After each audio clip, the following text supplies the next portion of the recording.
então? Vamos. Pronto, então a última apresentação aí foi uma apresentação meio técnica, né? De como é que a gente desenha ensaios clínicos e não sei o quê, e de técnicas de inferência, né? Essa aqui não, essa aqui é uma conferência que poderia ser dada lá no IFISH. Essa aqui é filosofia. Vamos falar aqui pela ordem cronológica do Maimônides, do Spinoza. Ali está a foto do Prince, que é o coautor do Bayes, porque a gente não tem uma foto do Bayes. Tem um retrato do Bayes que circula aí, mas não é. A gente não tem foto do Bayes, nem retrato do Bayes. Isso foi que achou o pós. Ele é o testamentário intelectual do Bayes, o cara que na verdade escreveu os artigos que o Bayes autora, né? Pois o Laplace, o Boole e finalmente o último ali em amarelinho é o Karl Pearson. O Karl Pearson é o sujeito que fez a estatística contemporânea do jeito que ela é. E ele fez a estatística contemporânea do jeito que ela é, dando um giro nela de 180 graus. Ela vinha numa direção que é a direção do raciocínio indutivo, do raciocínio de inferir as causas a partir dos efeitos. E o Pearson falou, não é nada disso. Deu um giro de 180 graus no rumo da estatística e vamos explicar o caminho do Pearson. Caminho que agora nos cabe desinverter, botar a estatística no rumo que ela tinha, que era o rumo certo. Você vai explicar a polêmica dele com o Fischer? Eu nunca entendi o que ele explicou. Vou. Se der tempo. Tá?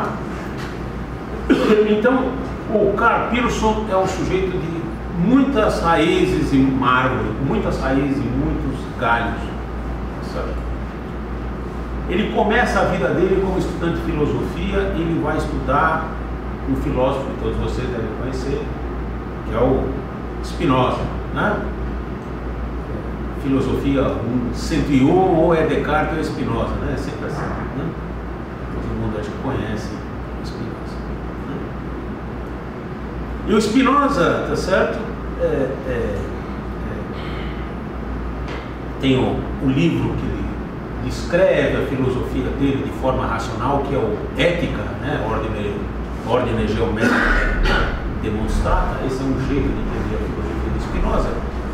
Mas outro jeito de entender a filosofia de Spinoza é entender o caminho místico que leva a filosofia de Spinoza, que é um caminho que vem pela filosofia medieval judaica, que passa por Maimon, Abulafia e Nicatila, certo? Que é o caminho que eu vou usar, que é muito mais rápido, certo? E é o caminho que o Karl Pearson usou.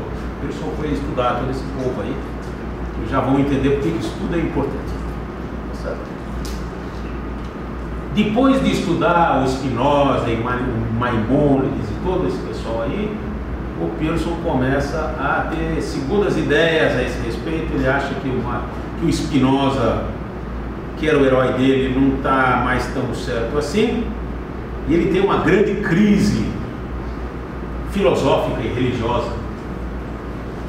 Ele expressa essa crise dele escrevendo um livrinho que é o New Werber, certo?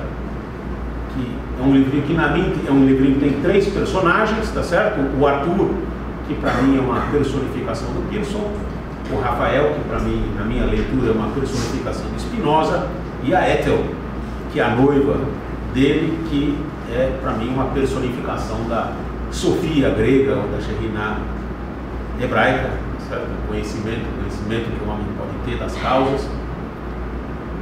Noiva que ele vai rejeitar, com trágicas consequências para ele mesmo e para estatística como ela é hoje. Como o Werther do Goethe comete suicídio? Sim, senhor.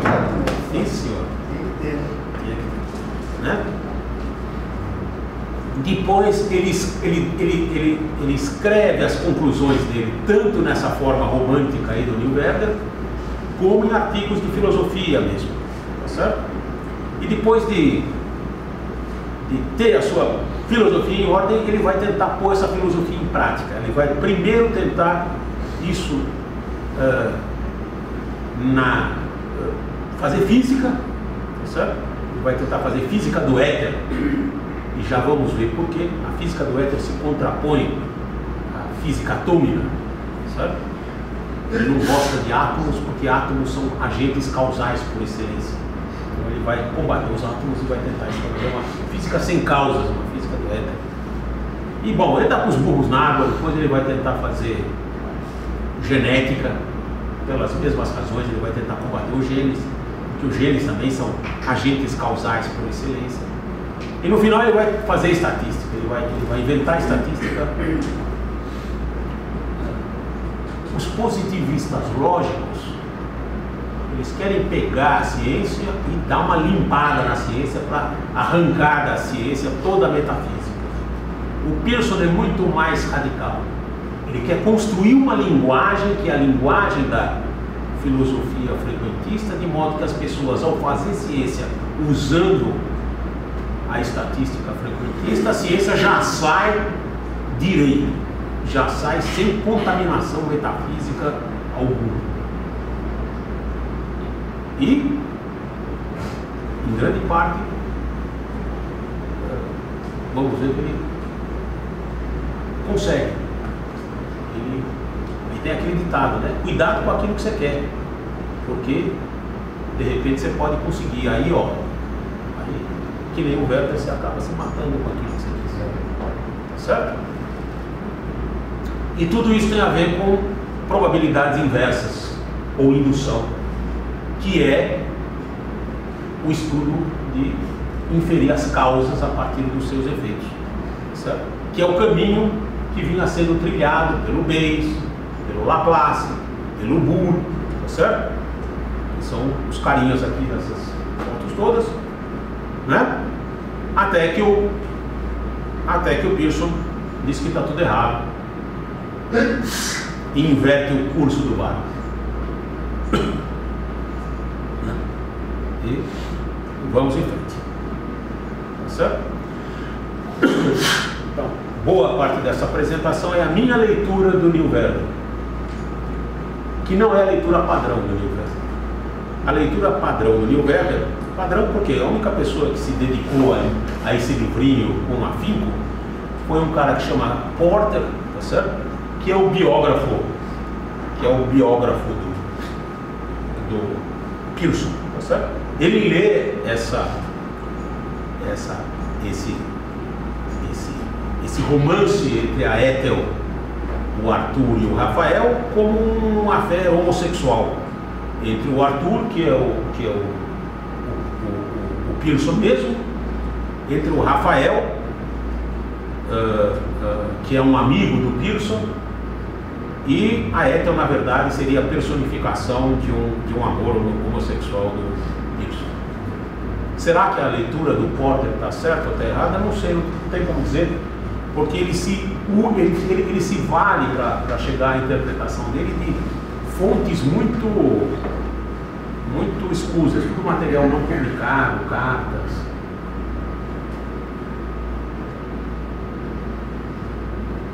Coisa que a gente não tem acesso. Mas eu acho que a minha interpretação é muito mais natural, é baseada em material bibliográfico facilmente acessível e faz muito mais sentido. E, bom, e finalmente as duas interpretações não são mutuamente exclusivas. Quem sabe tem algo de verdade tanto numa quanto noutra, né?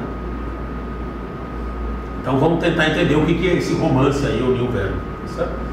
O título completo do New Werder é New Werder by Loki, onde Loki é o deus nórdico aí da trapaça, né? É o correspondente do Mefisto, né?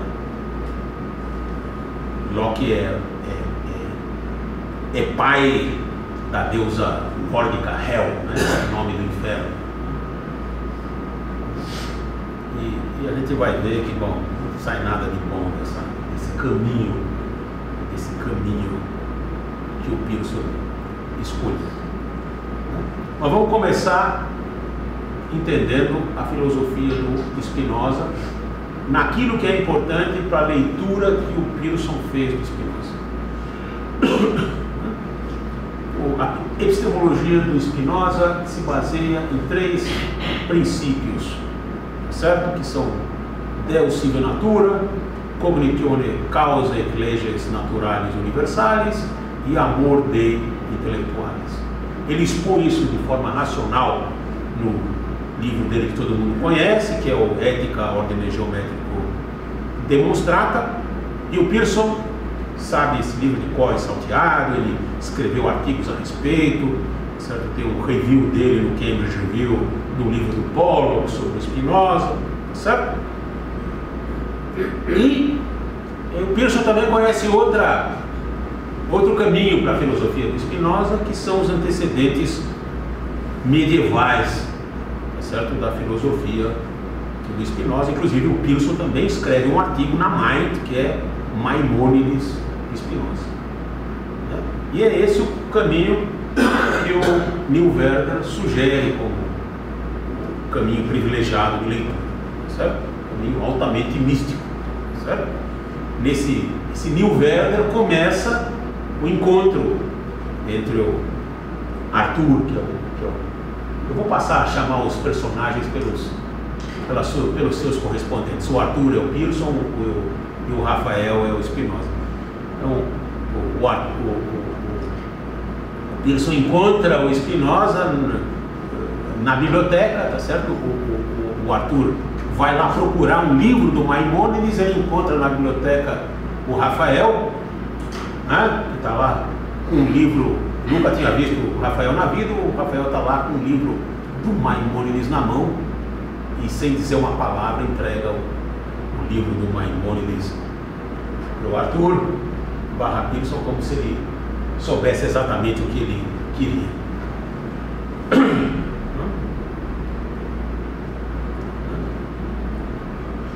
Então, vamos explicar a filosofia do Spinoza por esse caminho. Deus sive natura, né? O Maimônides nos fala, certo? Que nesse mundo, no mundo em que a gente vive, Hapeolot haelohiot, as ações de Deus são Hapeolot hatebaiot, são ações da natureza. Nesse mundo não tem espaço para milagres, as leis que regem esse mundo são as leis naturais, né? E o Abraham Gikatila, que é um discípulo do Spinoza, certo? Vai explicar Maimônides, tá certo? Usando um tipo de argumentação típica da filosofia medieval judaica, que é a argumentação siléptica, certo? Quem quiser saber mais a respeito pode ler um artigo meu no Sofia de 2017. Tá? Natureza, tá certo?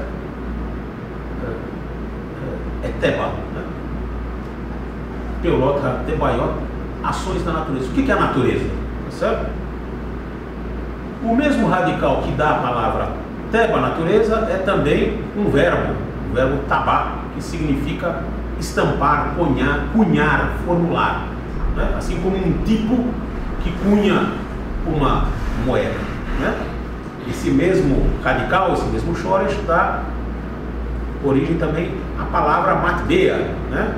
Que é tipo, como tipo tipográfico, certo? Ou fórmula de matemática, ansatz, né? Matbeia, certo? Né? E finalmente ele tem uma expressão muito bonitinha, né? A palavra intuição. Como é que a gente fala intuição em hebraico? Tebaiot ain, a impressão no olhar, né? Então, a gente tem uma analogia etimológica muito próxima no latim, né? Em latim, a palavra, o verbo causare, tem a mesma origem do verbo cudere. Cudere é estampar, cunhar, né? Sugerindo que existe uma relação direta entre a causa e a coisa, né? Isso vai direto do latim para o português, que por sinal é a língua materna do Spinoza, né? Então as coisas são como são em função das suas causas. Os entes individuais se apresentam no mundo em função de seus tipos ideais, certo? As coisas são como são, elas são formuladas de acordo com o tipo ideal. Tudo bem? Certo? Se é assim, então, para conhecer as coisas, a gente deve conhecer as causas. O caminho para conhecer as coisas é a gente conhecer as causas. Óbvio, né? Esse é, então, o segundo princípio de cognitione causa, né? Se a gente quer conhecer o cognitione causa et leges natura universalis, certo? E como é que as causas se expressam? Através de leis naturais. Para conhecer o mundo das coisas, a gente deve conhecer as leis naturais, que refletem as causas pelas quais as coisas são como são. Número 2 é consequência clara do número 1. Tudo bem? Resta uma pergunta: será que Deus é bom ou é sacana? Se Deus for muito sacana, ele vai fazer as coisas como são em função das leis, das suas leis, das leis naturais, mas vai dizer para os homens: vocês não têm acesso a esse conhecimento, vocês vão ficar no escuro. Sacanagem. Ou então Deus é bom. Deus é bom significa as coisas são como são em função das suas causas, e o homem tem acesso a essas leis. O homem é capaz de aprender essas leis. O homem é capaz de aprender sobre as causas, certo? E Spinoza vai dizer, obviamente, que Deus é bom. E na verdade, essa possibilidade do homem ter conhecimento das causas, a possibilidade do homem ter conhecimento das leis universais, é a expressão a expressão do amor de Deus. Esse é o amor de intelectuais, esse é o amor intelectual de Deus. Amor maior não há, né? O máximo do amor divino é justamente que nós podemos aprender, que nós podemos entender ali, ainda que de forma incompleta e imperfeita, tá certo? As leis naturais. E desde sempre na filosofia judaica, a representação desse amor, né, é a escada de Jacó, né? A escada lá que Jacó sonhou, né? Tem a sua base no chão e o seu topo chegando ao céu, e os anjos subindo e descendo pela escada de Jacó. Eles representam esse amor de Deus. O Abulafia, no seu livro Or HaSheker, Lei da Luz do Intelecto, tá certo? Vai comparar esse amor, tá certo? A união do noivo e da noiva, certo? Quando o homem entende as leis da natureza, quando o homem entende, compreende as causas pelas quais as coisas são como são, é como se concretizasse um matrimônio entre o noivo e a noiva. O que está escondido aí atrás dessa metáfora, certo? De novo, argumentação etimológica, argumentação silética, característica da filosofia dessa época, certo? A palavra noivo é rotem, né? Que vem do verbo casar, que é um sentido restrito, tá certo? De uma raiz todas as línguas semíticas, que quer dizer juntar, conectar, né? Enquanto que a palavra calar, noiva, deriva do radical claro, né? Que quer dizer completar, generalizar, né? Então, uma regra geral, um princípio geral, uma lei geral é, que fala em hebraico, claro, a mesma palavra que a gente usa para noiva, ou quase a mesma palavra que a gente usa. Escreve igual, a vocalização é diferente, né? Então vocês veem aí bom, aqui em cima, embaixo com foto, um quadro do Chagall aqui, do Noivo da Noiva. Em cima uma foto de uma catedral bizantina aí, tá certo? Da Trindade, ou do terceiro elemento da Trindade aí, é a Gnosis, tá certo? Bom, por aí vai, certo? Mas vamos ficar por aqui, certo? Isso aqui não é uma palestra de filosofia da religião, uma palestra de indução, tá bom? Cortar por aqui e voltar pro Pearson, tá certo? O Pearson, tá certo? Quando ele escreve lá o New Werder, ele era um cientista, ele era um estudante inglês, né? Que a essa altura ele estuda Spinoza quando está na Inglaterra.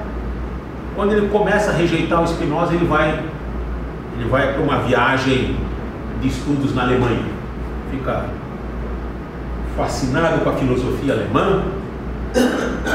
Ele nasceu Karl Pearson com C, troca o nome de Karl para Karl com K, para ficar mais germânico, tá certo? E não quer mais saber do Spinoza, né? E tenta começar a convencer no New Werder, tenta começar a convencer o Arthur que Spinoza está errado, né? E ele tenta fazer isso, tá certo? Inspirado no idealismo alemão, especialmente em Fichte, tá certo? E ele basicamente vai expressar a filosofia do Fichte, segundo a qual, tá certo? O mundo não é como é porque ele é de algum jeito e nós aprendemos a realidade do mundo externo. É o nosso eu transcendental que vai impor ao mundo a minha ordem. Entenderam? Eu não entendi, nunca entendi Fichte, mas tudo bem. Essa é mais ou menos isso que o Fichte fala. Alguém é especialista em Fichte aí? Não? Bom, é assim, certo? E ele vai lá tentar convencer o Arthur. Esse é o clímax do livro. Os alemães estão comemorando o Walpurgisnacht, a noite das bruxas, né? Hexennacht, né? Que é o solstício de inverno com fogueiras, tá certo? No alto das montanhas, tá certo? E o Arthur vai falar para o Rafael, tá certo? Olha, esse negócio de tentar conhecer as causas é muito complicado. Vamos arrancar o véu, né, do rosto da natureza, vamos tomar conta aqui, tá certo? Vamos dominar a natureza pela força do nosso espírito. O que você acha? Né? E o Rafael, que representa o Spinoza, ele vai responder: cara, você fumou o quê? Bebeu o quê? Certo? Você não é Spinoza, certo? Como pode, tá certo, a parte dominar o todo, né? Como pode o homem, uma parte infinitesimal, né, do universo, passar a comandar o espírito da natureza, né? O Pearson, quer dizer, o Arthur, não consegue responder o Spinoza, mas diz: ó, não posso te responder agora, mas eu vou te dar a resposta, eu vou estudar o idealismo alemão e daqui a pouco eu te respondo, né? Certo? E no final ele chega, ele apresenta a filosofia do Fichte, certo? Que é o espinosismo invertido, certo? Esse termo espinosismo invertido não é ele que inventa, quem inventa é o Schelling, para explicar a filosofia do Spinoza, do Fichte, tá certo? E é basicamente que é a ordem do meu intelecto que eu projeto sobre a natureza. Essa é a fonte de todo conhecimento possível, certo? Isso, vamos dizer, traço comum de todo idealismo alemão pós-kantiano. Né? Não me peço para explicar muito essas coisas, porque eu não entendo muito. Mas até Kant eu entendo. Depois do Kant. Tá bom já. Hã? Já tá bom. Já tá bom? Tá. Né? E o Arthur se cansa do Rafael, que é um espinosista leal, e diz para o Rafael: olha, eu quero viajar aqui pela Floresta Negra, na minha viagem de busca do conhecimento, e você não está me ajudando. Minha noiva Ethel, Sofia, está lá em Paris, vai ficar com a Ethel, vai? E me deixa ir na minha viagem de individuação, viagem que ele faz tendo como companheiro de viagem o seu fiel cachorro, o Caspar, certo? Né? Depois de concluir a sua viagem, ele volta para Paris, cidade do amor. O que ele encontra? O Ethel e o Rafael nos braços um do outro. O Pearson tem um chilique, certo? Depois de falar de armar um mau barraco, se suicida, tá certo? E alguém tem que contar o final da história. Quem conta o final da história é o Locke, que assume a autoria, a conclusão do livro que o autor já morto não pode concluir, né? E o Locke, depois de contar o triste fim do Arthur, né, termina o livro pronunciando ele, o Locke, as palavras do Mefisto de Goethe, né? Ele diz: Ich bin der Geist, der steht verneint und das mit Recht, denn alles was entsteht, es wird, das ist zugrunde geht, so besser wär's, das nicht entstünde. Eu sou o espírito que nega, e isso com toda a razão, porque tudo aquilo que se alevanta, né, que existe, com certeza vai para o chão, né? Melhor seria que nada existisse, né?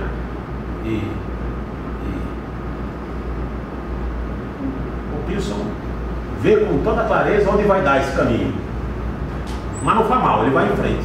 Esse é o caminho que ele escolheu, né? E essas mesmas ideias que ele expressa nesse livro romântico e místico, ele expressa também em vários artigos de filosofia, escritos nas melhores revistas da época, no Cambridge Review, no Mind, tá certo? E num livro de filosofia da ciência que fez um enorme sucesso na época, que é o The Grammar of Science, né? E nesse livro ele explica, tá certo, que a função da ciência não é explicar coisíssima nenhuma. A função da ciência não é conhecer, nem conhecer causas, nem explicar, nem porcaria nenhuma. A função da ciência é fazer predições, é encontrar formuletas que sejam de serventia para fazer previsões. E só, né? Muita gente na época acha que isso é um absurdo, né? Um filósofo bem conhecido na época, que é o Balfour, né, reclama que isso é uma coisa muito superficial, né? Que se espera da ciência ideias com maior profundidade, né? E o Pearson contesta né, que não, né? Que o papel da ciência não é explicar, mas descrever, né? O papel da ciência é descobrir fórmulas descritivas, né? Descrição tanto do passado quanto do futuro, né? Englobando aí descrição, englobando previsão, né? E Isso é tudo que a ciência pode fazer, né? Eu posso até enfiar a noção de causa ali no discurso científico, mas isso, na verdade, é muito ruim, tá certo? Porque essa noção espúria de causa não nos acrescenta coisa alguma, tá certo? É só um elemento de obscuridade aí do qual a gente deveria se livrar o mais rápido possível, né? Então, nesse sentido, ele está perfeitamente alinhado aí com as diversas formas de positivismo aí que florescem aí nessa época, certo? Tanto o positivismo do Comte quanto o positivismo tardio aí o mais tardio do Círculo de Viena, certo? Que ambos ele acha que são muito fracos, certo? O positivismo dele é muito mais forte, em vários sentidos. E aí eles têm a filosofia dele, ele escreveu o livro mais bacana, mais conhecido aí de filosofia da ciência da época, esse Grammar of Science, vira padrão de filosofia da ciência da época. Só que o seu Pearson nunca fez ciência. Aí ele vai tentar fazer ciência para pôr em prática a filosofia da ciência. Ele vai começar tentando fazer física do éter. Alguém já ouviu falar de física do éter? Não existe mesmo. A física sumiu, né? Só maluco que vai estudar hoje em dia a filosofia física do éter, porque é uma teoria que não deu em nada, tá certo? Mas o que eles queriam na época era combater o atomismo, certo? A física do éter era uma maneira de fazer física sem falar de átomos, certo? E o que tem de tão ruim com os átomos é que os átomos são agentes causais por excelência. Os átomos ligam a física com a termodinâmica através da física estatística, os átomos ligam a física com a química, tá certo? Os átomos explicam um monte de coisa e não tem coisa pior do que ser causa e explicar, né? Então vamos combater os átomos aí, né? Isso tem muito a ver com a física do Boscovich, se alguém for estudar isso também. São uma série de temas obscuros de história da ciência. Eu vou pular tudo isso aqui porque não é o foco aqui para nós, certo? Mas o que importa é que existe uma razão para ele fazer tudo isso, tá certo? Que é combater a noção de átomo e combater toda a ciência que explica, toda a ciência que nos permite entender o mundo através de relações causais, né? Para azar dele, logo depois que ele entra nessa parada, em 1905 o Einstein publica 2 artigos, o artigo do efeito fotoelétrico e o artigo do movimento browniano, que, acompanhado do trabalho experimental do Perrin, faz com que a ideia de átomo seja aceita por toda a comunidade científica. E o projeto dele de física do éter morre de morte súbita, certo? Aí ele vai procurar pôr as ideias dele em outro lugar. O que ele encontra? Em vez de combater os átomos, ele vai combater os genes. Os genes são como átomos, tá certo? Tudo que eu falei, todas as razões que eu dei para vocês, pelas quais um positivista não gosta de átomos, servem para um positivista não gostar de genes. Só que a história, a cronologia da hipótese molecular e da hipótese genética, elas têm cronologias muito diferentes, né? O problema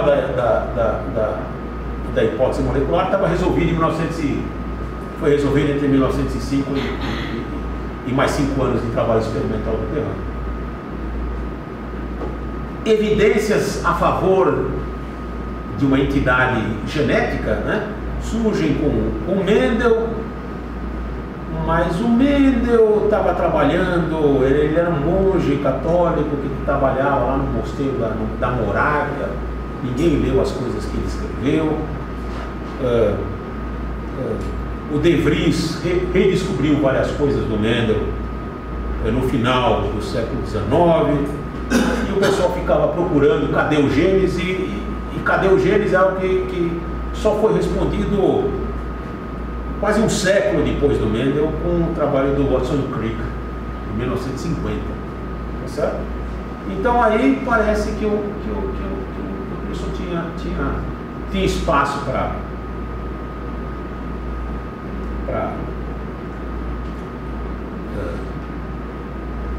fazer a ciência acoplada à filosofia da ciência que ele queria.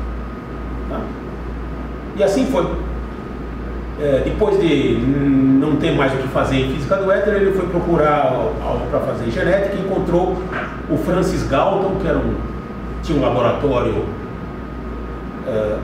na Inglaterra com mundos e fundos de dinheiro. O Galton passa a ser o mentor intelectual e patrocinador do Pearson, e os dois fazem uma parceria que vai durar a vida inteira. O Galton começou trabalhando em genética, vamos dizer assim, acreditando numa teoria genética. E ele desenvolveu modelos estatísticos para verificar os fenômenos de genética que ele estava estudando. Ele partia de uma teoria genética chamada teoria da reversão, que era popular na época, segundo a qual cada espécie ou cada raça tem o seu tipo ideal, e uma espécie ou raça que, se reproduzindo livremente sem pressões do ambiente, reverteria, retornaria ao seu tipo ideal. Ele começa a fazer experimentos, tá certo? Com cachorros, com gatos, sei lá o quê, tá certo?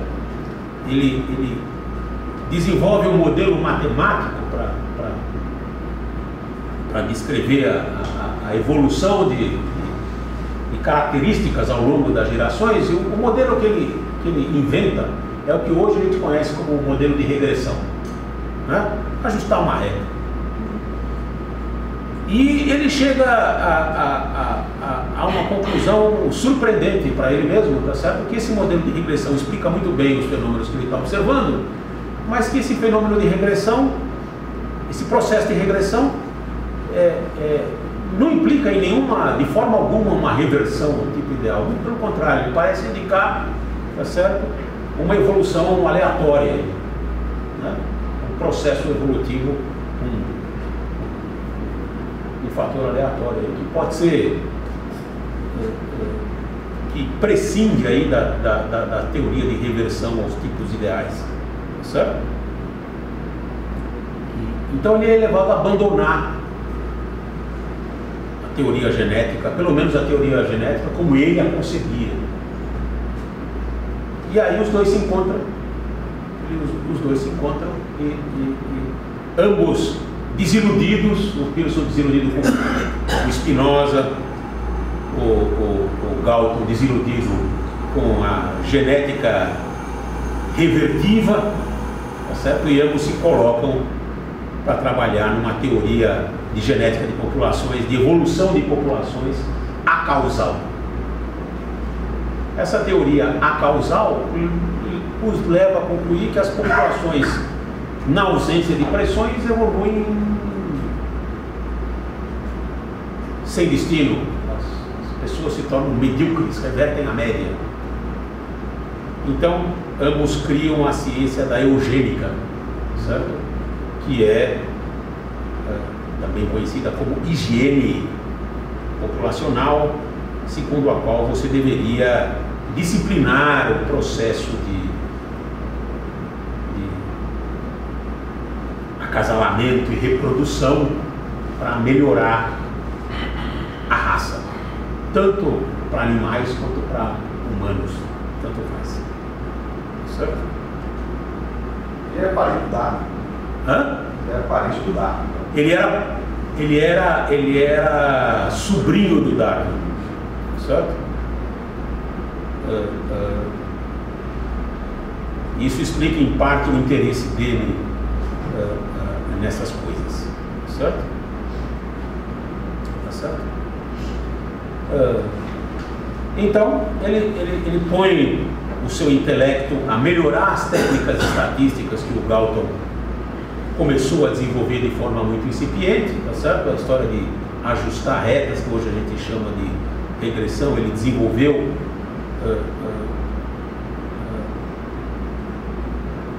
para teoria estatística, basicamente a teoria estatística que hoje a gente conhece como modelos de regressão, tá certo? E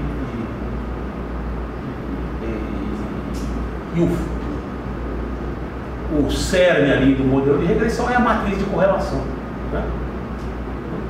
E assim, bom, ciência é isso, é estabelecer correlações. Quer dizer que pai do Big Data, que neto da eugenia, é isso? É pai da eugenia, né? Ele é o Galton que inventa a história da eugenia. Pai da eugenia e avô do Big Data. E avô do Big Data, exatamente. Pois é. Certo. Que belo currículo. Opa, peraí que fica pior. Peraí que fica pior. Pior ainda. Peraí que fica pior. Tá certo? Né?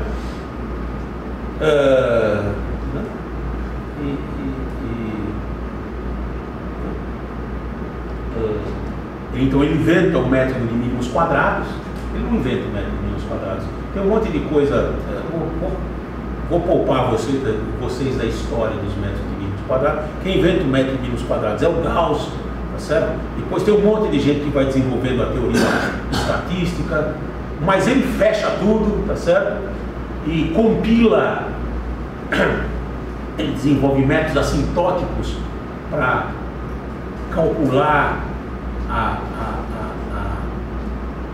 integrais da função Q quadrado, tá certo? E com isso ele consegue fazer os primeiros testes estatísticos, tá certo? Ver quão bom é o ajuste de um modelo. E esse passa a ser o critério da ciência. Um modelo é bem ajustado ou não. Melhor o modelo, tanto melhor o modelo é, quanto mais bem ajustado ele tiver. Quanto mais a reta que você fitou, está próximo de interpolar os pontos. Fazer ciência é ajustar curvas. O critério de boa ciência é goodness of fit, é bom ajuste. Nem falem de testar hipóteses, nem falem de saber das causas das coisas. Isso aí é bruxaria, isso aí está banido da prática científica. Certo? Mas isso é uma reversão de 180 graus do caminho que a estatística vinha traçando ao longo da sua história. A estatística começa com o reverendo Bayes, na minha visão, né? Probabilidade não, probabilidade começa antes, mas estatística começa com o reverendo Bayes, certo? Então o propósito do meu artigo aqui, o Bayes escreve, tá certo? O famoso artigo dele, tá certo? Nasce o teorema de Bayes, tá certo? A regra de Bayes, a explicação de como usar a regra de Bayes. E a tabela Price? E não. O Price escreve o artigo, mas não tem nada a ver com a tabela Price. Tá certo? Stuchel é a forma antiga do Stuchel, tá certo? Né? Que razão nós temos para acreditar, né, que na constituição das coisas, leis fixas, né, leis invariantes, existem em função das quais os eventos acontecem, né? Sendo isso uma expressão da vontade divina, né? O Bayes é cientista, mas antes de tudo um reverendo da igreja protestante, né?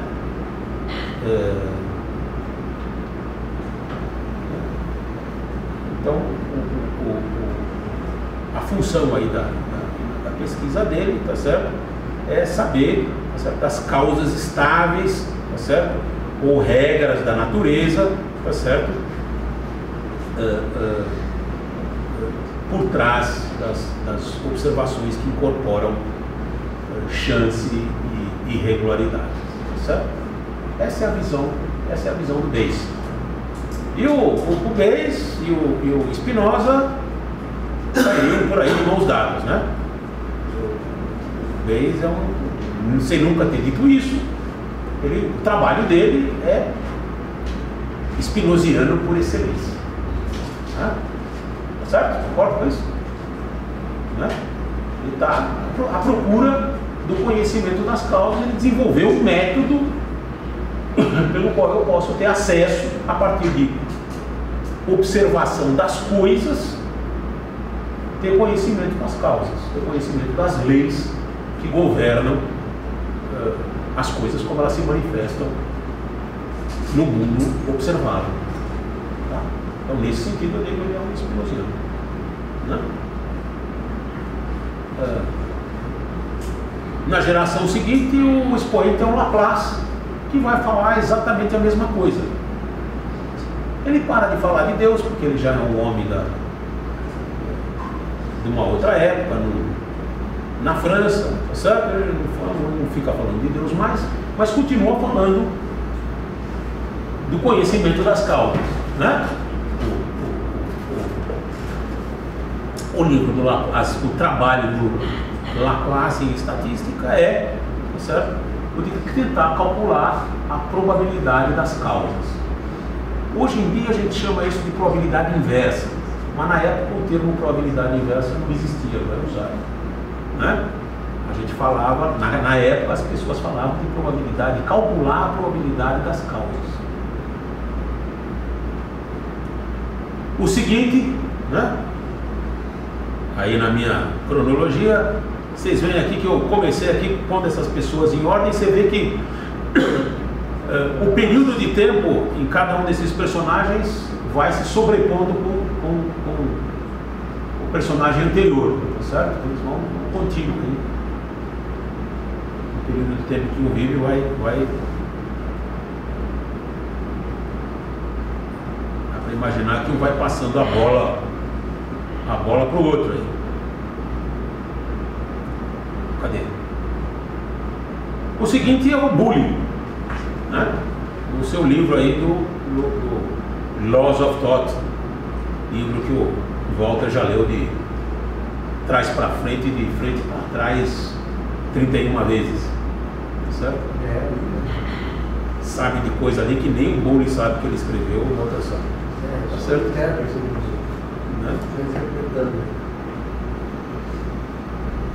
Né? E o bullying, quando ele se fala de raciocínio probabilístico, ele distingue dois problemas: o problema 10 e o problema 9. O problema 10 é o de calcular a probabilidade dos efeitos a partir de causas conhecidas. Quer dizer, eu tenho um modelo probabilístico, sei o valor dos parâmetros, quero calcular a probabilidade de um evento, né? E o problema 9, que é o problema contrário: dado o modelo estatístico, eu observo alguns eventos, quero calcular o valor dos parâmetros, né? Quero calcular a probabilidade das causas. O bullying não critica o problema 9. Ele não diz que o problema 9 é bobagem. Muita gente depois interpretou o bullying desse jeito, mas o bullying não fala nada disso. Eu li, não achei lugar nenhum disso. O bullying fala: olha, o problema 9 é muito mais difícil do que o problema 10. Por quê? Por duas razões. Em primeiro lugar, o problema 9 nos impõe a gente é basicamente uma probabilidade a priori, uma distribuição inicial para os parâmetros. E não é nada trivial como é que a gente escolhe essa distribuição inicial, que é perfeitamente válida. e fundamenta o raciocínio do Bully, que o problema 9 é mais difícil do que o problema 10. Ele é mais intrincado, ele é mais sofisticado do que o problema 10. E segundo, o problema 9 nos exige calcular integrais difíceis, que eu não sei fazer. Tem integral aí que eu não sei fazer, não sei calcular. Até hoje a gente não sabe calcular as integrais que nos aparecem aí nos modelos bayesianos analiticamente. Por isso que estatística bayesiana, até final da década de 70, Congresso de Estatística Bayesiana, Congresso Mundial de Estatística Bayesiana, cabia todo mundo no ônibus. É um troço meio uma ideia que talvez seja boa, mas eu não sei como fazer as contas. A partir do final da década de 70, você tem computadores pessoais. E tendo o computador pessoal, eu posso usar método Monte Carlo para calcular as integrais que eu não sei calcular analiticamente. Antes existiam computadores de grande porte e os físicos tinham inventado o método de Monte Carlo exatamente para isso, mas só quem tinha dinheiro para comprar computador de grande porte e usar método de Monte Carlo para ficar calculando integrais eram os físicos, tá certo? Para modelo estatístico aí de biologia, então ninguém tinha dinheiro para comprar computador de grande porte. Quando os recursos computacionais se tornaram disponíveis de forma ampla e barata, aí a estatística bayesiana decolou. E finalmente o Pearson, que vai maliciosamente ler o Bully e vai dizer: olha aqui, ó, o Bully, o grande Bully, ensina pra gente que o problema 10 é o problema que faz sentido, enquanto que o problema 9 é uma bobagem, é um problema mal formulado. Portanto, mais uma razão ainda para a gente não falar de probabilidade das causas, não falar de probabilidades inversas, não falar de indução. A única conta que faz sentido o único raciocínio que faz sentido é: dado um modelo probabilístico e dado um valor dos parâmetros que ajusta bem os dados, ver se esse ajuste é bom ou não. Esse é o problema 10. Certo?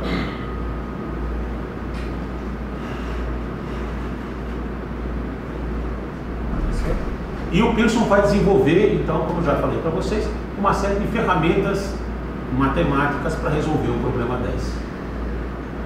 Para calcular o valor dos parâmetros em modelos de regressão, o valor dos parâmetros que melhor ajustam a curva. Não foi ele que inventou, foi o Gauss, mas ele vai recuperar as contas do Gauss e mostrar como isso pode ser usado na prática. E como usar um teste quadrado para ver se o ajuste está bom ou não. Também não foi ele que inventou as séries assintóticas, mas foi ele que pegou, compilou tabelinhas com integrais da distribuição quadrado, pôs tudo no pacote e ensinou as pessoas a fazerem a conta. Certo? E essa é a estatística frequentíssima. Certo? Mas aqui vocês têm aquilo que a gente chama de um shift lacatosiano. Antigamente as pessoas estavam interessadas em saber a probabilidade das causas, que é o problema 9. Mas ele empurrou a pergunta para o problema 10. Né? Quando você tem um modelo estatístico hoje em dia, você geralmente formula a sua pergunta de interesse em função dos parâmetros. Será que os parâmetros do modelo são esses? Será que os parâmetros estão dentro desse intervalo de confiança? E você responde, você fez uma pergunta que é uma pergunta do tipo 9, do tipo do problema 9. E você responde como se alguém tivesse te perguntado o problema 10. O p-valor, vocês fizeram estatística 101, Não, olha o seguinte, você podia falar um pouquinho desse P-valor, que todo mundo critica, o tal do negócio que é meio, que é ad hoc. O P-valor, o que é o P-valor? O P-valor é a probabilidade de você ter observado o dado que você observou ou pior. E não faz sentido. O dado que você observou é o dado que você observou, não tem nada de probabilístico aí. Se tem errado alguma coisa, né? Não, dado é o dado. Como diz a palavra, é dado porque é dado. Eu não tenho, né? Qual é a probabilidade do resultado da eleição ser o que foi? A eleição foi, já foi, certo? Você não vai poder repetir a eleição 100 milhões de vezes para ver a frequência com que o candidato ganhou ou não. O dado é o dado. O resultado da eleição é o resultado da eleição. E você responde a pergunta sobre os parâmetros, dizendo qual a probabilidade do dado ser daquele jeito. É uma trapaça. Mas e o P-valor é isso. Né? Qual é a probabilidade do resultado da eleição divergir mais daquilo que aconteceu do que ser mais divergente segundo uma certa medida do que aquilo que foi? Tem nada a ver com a pergunta que você fez. É uma trapaça, é trocar o problema 9 pelo problema 10. Muitos filósofos fazem isso, né? Troca o problema. Isso chama Lacatosian Shift, né? Uma empurrada, uma permuta lacatosiana, né? E ele vai fundamentar que é isso que você tem que fazer, não há outra coisa a fazer. Esse é o jeito certo de fazer a coisa, certo? E ele introduz, então ele inventa o P-valor, né, para fazer exatamente isso, certo? Bom, isso é o que eu falei agora, né? E aí vem a interação do Pearson com Fisher. Em 1912,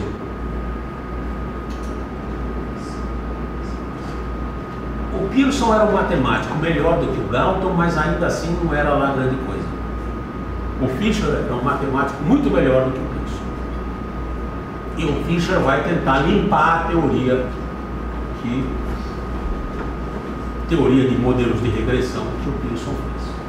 E ele limpa tudo bonitinho num artigo de 1912, só que ele usa fórmula de Bayes, ele usa probabilidades inversas, ele limpa a teoria toda bonitinha, só que fala de todas as coisas que o Pearson não podia nem ouvir falar.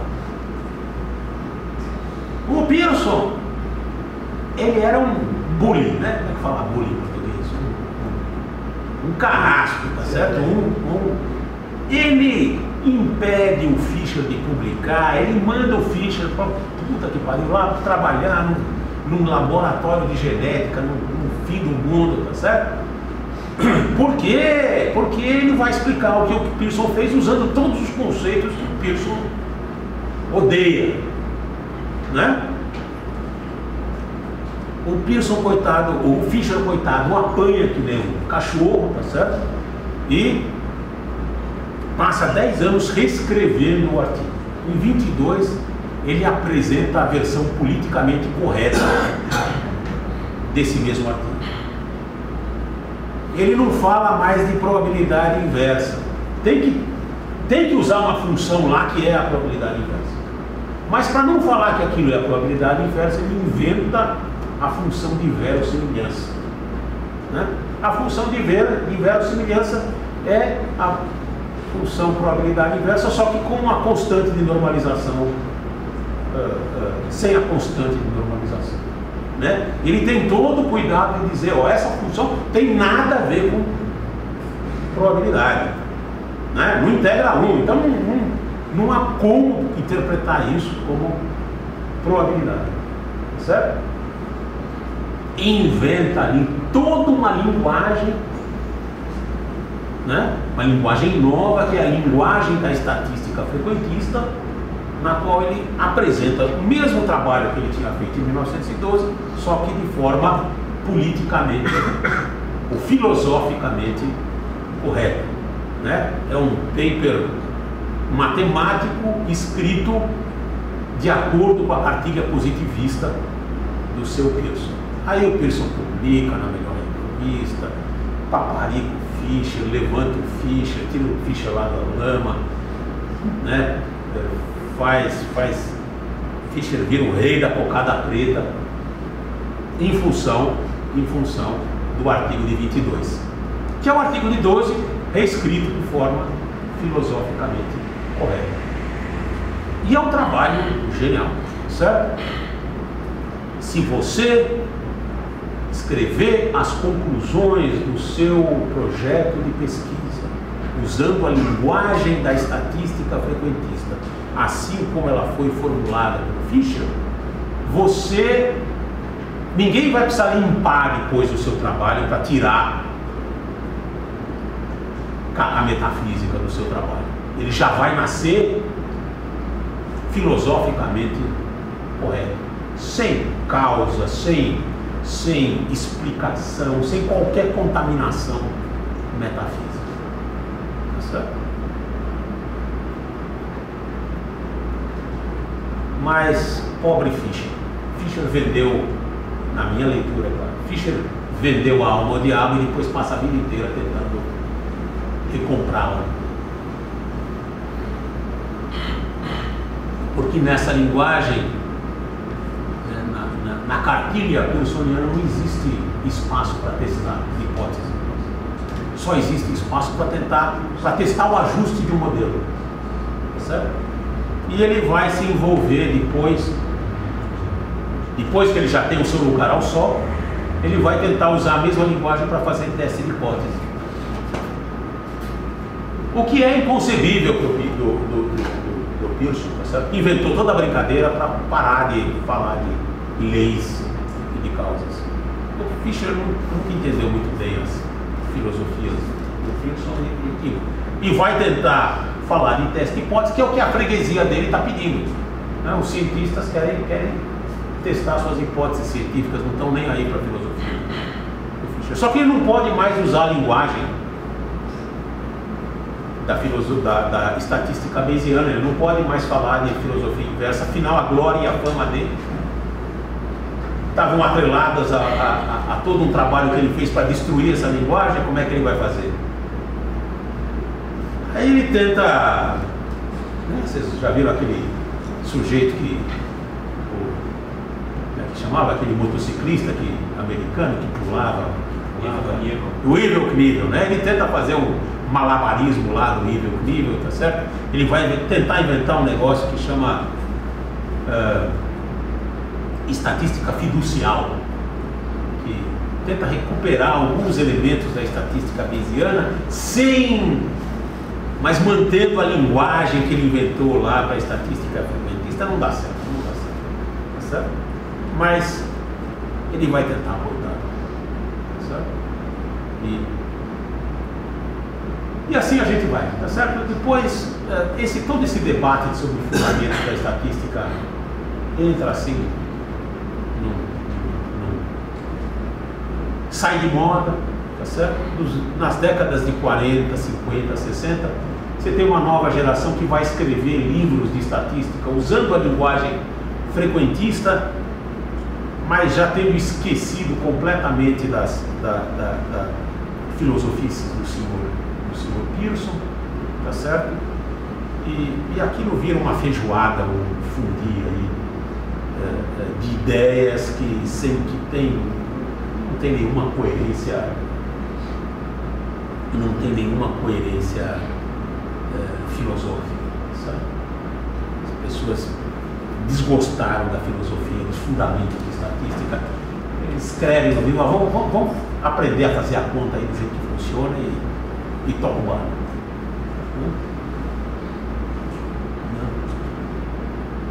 Então, essa é a história do Sr. Pearson, certo? É o sujeito que pega e inverte a estatística de 180 graus, certo? Para não falar de causas, para não falar de leis da natureza, para falar de ciência como uma simples procura de fórmulas descritivas capazes de descrever ou de prever as minhas observações. E o sujeito que inventou toda uma teoria, junto com Fischer, junto com Neyman, junto com várias outras pessoas, para levar adiante o seu projeto intelectual. Tá certo? A terceira vai ser dedicada a um ponto que, na verdade, agora é dispensável depois da palestra do Walter, tá certo? Porque eu vou argumentar que as hipóteses mais importantes para a gente testar, as hipóteses que expressam as leis mais importantes da prática científica, são hipóteses que têm medida zero, que tem, como é que chama? Chama conteúdo lógico 1, né? Né? Por quê? Porque todas as leis físicas, todas as leis são assim. E por que eu achei que era tão importante trazer esse argumento? Porque todas as teorias estatísticas em existência antes do E-valor, elas têm problemas seríssimos para tratar hipóteses desse tipo, hipóteses precisas. Qual a conclusão que os meus caros estatísticos chegam? Se esse caminho não leva ao lago, então o lago não existe. Se eu não consigo tratar hipóteses precisas usando a tecnologia que eu inventei, tem algo de errado com as hipóteses precisas. Os físicos ficam aí formulando leis como lei de Newton, lei de Maxwell, lei da gravitação, lei disso, lei daquilo. Sinto muito lhes dizer, mas esses caras, o Newton, o Maxwell, o Einstein, o Planck, não sabem fazer física, eles não sabem formular hipóteses científicas, tá certo? Por quê? Porque eu não sei calcular a medida de suporte para as hipóteses que esses caras formulam. Ó, olha lá, tá certo? Não cabe ao estatístico dizer para o cientista como é que ele tem que fazer as hipóteses dele. Cabe ao estatístico inventar uma medida de suporte que dê conta de fazer o que o freguês quer. Tá certo? E é isso que a gente vai fazer. E E-valor? O E-valor. O E-valor dá conta do recado. Tá certo? Em todas as propriedades lógicas, assintóticas. Assintótica significa uma indução que funciona. Leis de convergência. À medida que o número de observações aumenta, a minha conclusão vai se tornando cada vez mais certa. E geométricas. Geométrica significa a medida de suporte é invariante, coisas das quais elas não deveriam depender, como o sistema de coordenadas que você usa. E todas as propriedades lógicas, assintóticas e geométricas que uma medida deveria ter, uma medida de suporte deveria ter para suportar raciocínio indutivo, né? Que nem o p-valor tem, nem fatores de Grace tem, nem probabilidade a posteriori tem, nem o S do Hooker tem, nem nenhuma outra que anda por aí tem. Só nós. Por isso, nesse sentido que eu falei, está resolvido o problema do você. Bom?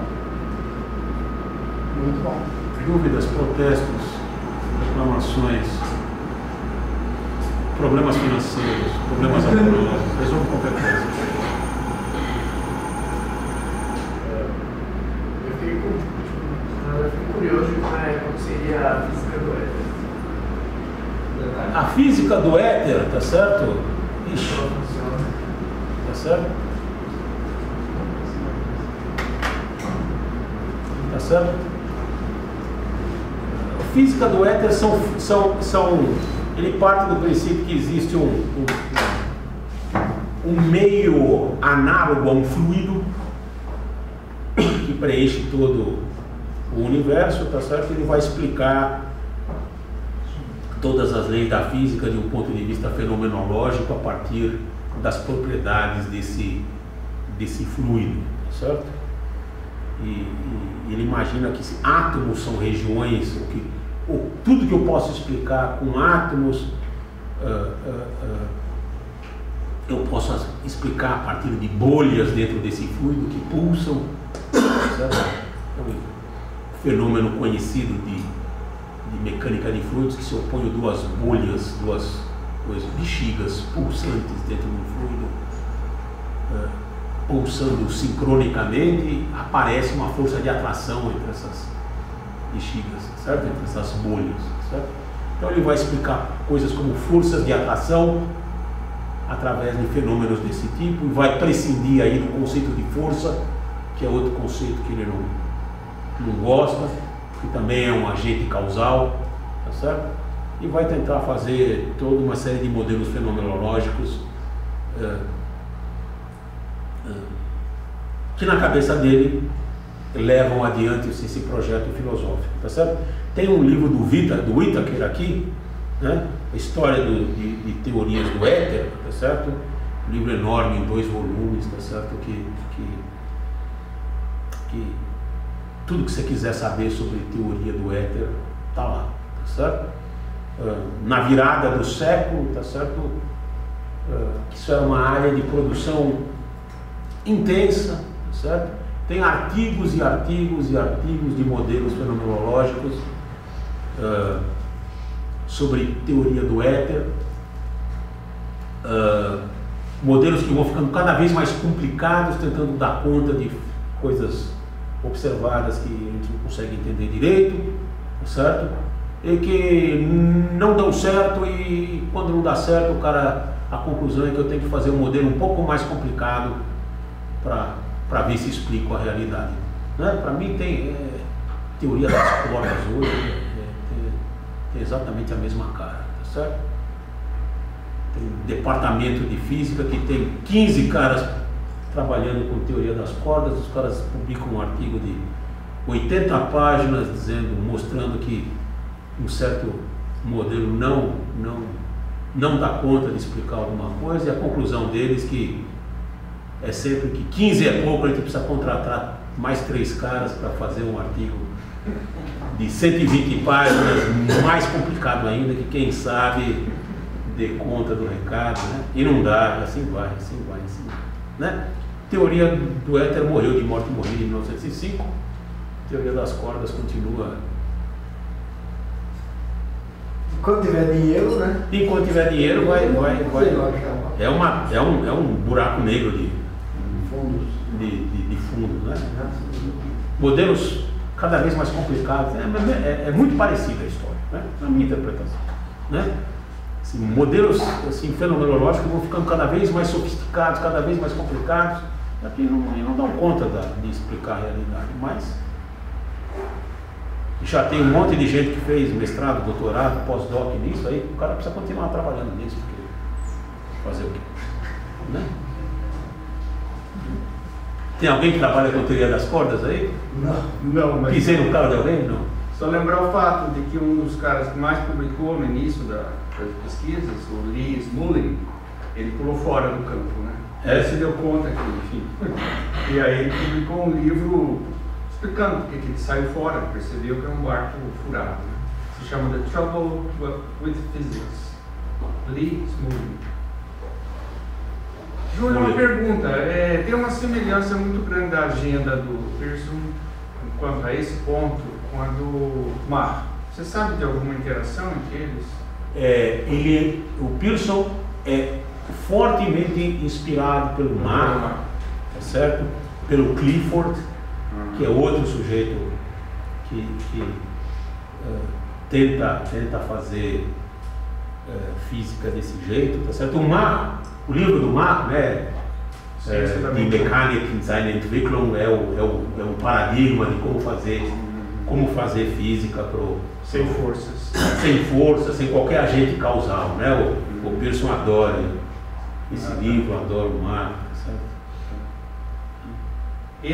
O Mach foi um dos poucos que não se convenceu pelo trabalho do Perron. Ele já estava bem velhinho, mas ele não se convenceu. Enquanto que Ostwald, que também detestava átomo, se convenceu, né? O grande químico, anti-atomista, ele se convenceu.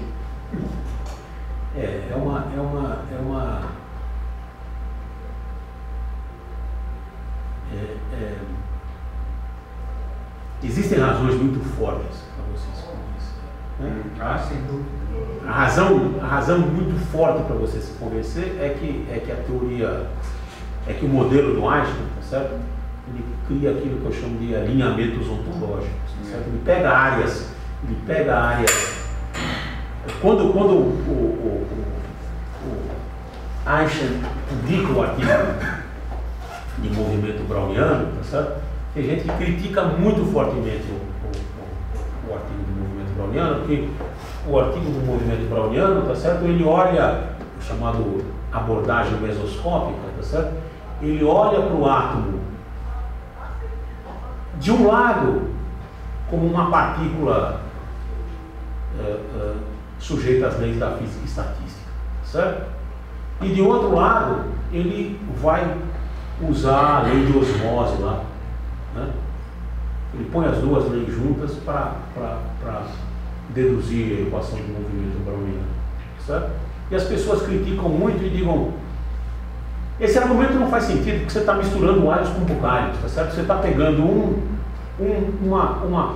uma coisa que supostamente pertence ao mundo microscópico, tá certo? Que é a partícula no sentido da física estatística, e do outro lado você está pegando teoria de fluidos aí, e osmose, membranas e coisas que pertencem ao mundo macroscópico. Então, ou o seu átomo é microscópico, ou o seu átomo se relaciona aí a teoria de fluidos, ou é um ou é outro, você não pode pegar os dois e misturar no mesmo modelo, né? Então você está misturando ontologias, né, de vivem em mundos distintos, né? E aí quando de repente as pessoas se convencem de que o modelo que ele descreveu é verdadeiro, aí a razão para a crítica inverte para ser a razão da genialidade do artigo, né? Oh, que ideia genial, né? Passa esse argumento mesoscópico, essa abordagem mesoscópica que mistura esses dois mundos supostamente incompatíveis, passa a ser um argumento genial, chamado The Miracle Argument, né? Você alinha ontologias antes separadas, certo? Então essa é a razão profunda aí pela qual tanta gente se convenceu de que o átomo existia, seja lá o que isso significa, né? que é algo que existe aí, né? Depois no livrinho do Perrano, Leis Atômicas, tem 13 razões, né? Fora essa é ao lado de outras 12. Convergência de evidência a favor da existência de átomo. O livro do Perrano mata, tá certo? Eu acho que muito pouca gente, depois da publicação do livro do Perrano, deixou de subscrever a teoria molecular. Van Frassen acredita em átomos ainda hoje, né? É impressionante. Isso é impressionante. Aí uma pergunta que essa conversa gera, mas o que é um objeto? Né? O que a gente deve reconhecer como um objeto da realidade? O que merece entrar na ontologia de uma disciplina científica? Né? Isso é assunto para a próxima palestra. Vou fazer uma pergunta para você, Júlio, se não quiser perguntar uma coisa. Sobre o Definete. A ideia, para mim parece assim, bem genial, mas talvez porque eu não conheço outras coisas antes, de colocar a ênfase nas apostas pessoais e na lógica do não perder, do Dutch Book, etc. Me parece uma pequena revolução que aconteceu na interpretação da probabilidade. Como é que você vê isso? É mesmo, tá certo? Só que eu acho que é o seguinte, eu acho que tem duas coisas, tá certo, importantes no trabalho do Definete. Uma é a história de reintroduzir probabilidades no espaço paramétrico. Outra, tá certo? É incorporar a análise estatística, a teoria da decisão, né? Teoria da decisão como inventada pelo von Neumann e Morgenstern, né? Quer dizer assim, uma decisão ótima é aquela que minimiza uma função utilidade. Disso aqui vem o argumento de Dutch-Book e todas essas coisas, certo? E as duas coisas são muito legais, só que eu acho que é preciso reconhecer que elas são duas coisas separadas. Você pode subscrever a uma e não subscrever a outra, né? Eu sempre digo, o que é ser Bayesiano? Bayesiano é falar de probabilidade no espaço paramétrico. Se você quer ter essa visão utilitarista da estatística, é uma outra coisa. Mas o sucesso da teoria do Definet foi tão grande que as pessoas costumam comprar as duas coisas juntas como se elas fizessem parte do pacote e fossem inseparáveis. Não são, são duas coisas separáveis, certo? Essa parte aqui, a parte da teoria da utilidade, tá certo? É fortemente positivista, tá certo? Essa aqui tem o perigo de ser a teoria dos jogos. A teoria dos jogos, a teoria da decisão. Eu vou tomar as minhas decisões de modo que a minha predição, o preço das consequências, que os ganhos e perdas que eu tenho por fazer predições certas e erradas, seja o mínimo possível. Isso está perfeitamente de acordo com a cartilha positivista do Peirson, certo? Então, uma vai na direção antipositivista, introduzir probabilidades no espaço paramétrico, tem o perigo de voltar a falar de causas e tal, e aqui o lado que você mencionou aqui do Dutch-Book, da teoria de utilidade, garante o conservatismo da revolução, da parte revolucionária, certo? E o que eu estou dizendo que, bom, né, vamos pegar essa aqui e jogar fora, tá certo? O e-valor, o que ele vai fazer é dar uma justificativa para você poder falar com probabilidade de causas, certo? Vai te permitir fazer uma teoria experimental aí para falar de metafísica, de ontologia e outras coisas, né? O e-valor é um montímetro, né? Quer dizer, quão merecedor é um conceito de entrar na sua ontologia. Ontologia em teoria da computação, tá certo? Quando eu falo de ontologia de uma disciplina científica, eu estou falando de uma linguagem controlada, certo? Estou falando de um recorte, tá? Onde as palavras dessa linguagem representam conceitos importantes para aquela disciplina, que correspondem a objetos de estudo daquela disciplina. Fica um pouco misterioso aí o que é o objeto, o que quer dizer com objeto. É a gramática, né? É a gramática bem feita da disciplina fechada e tal. Então, em computação é isso. É em computação, mas esses são os objetos da minha teoria, esses objetos correspondem a algo lá fora ou não? Se corresponde em que sentido? Metafísica, aí você voltou para a história. Então, mas tem que ter uma resposta para isso. Vai ter, não se preocupe.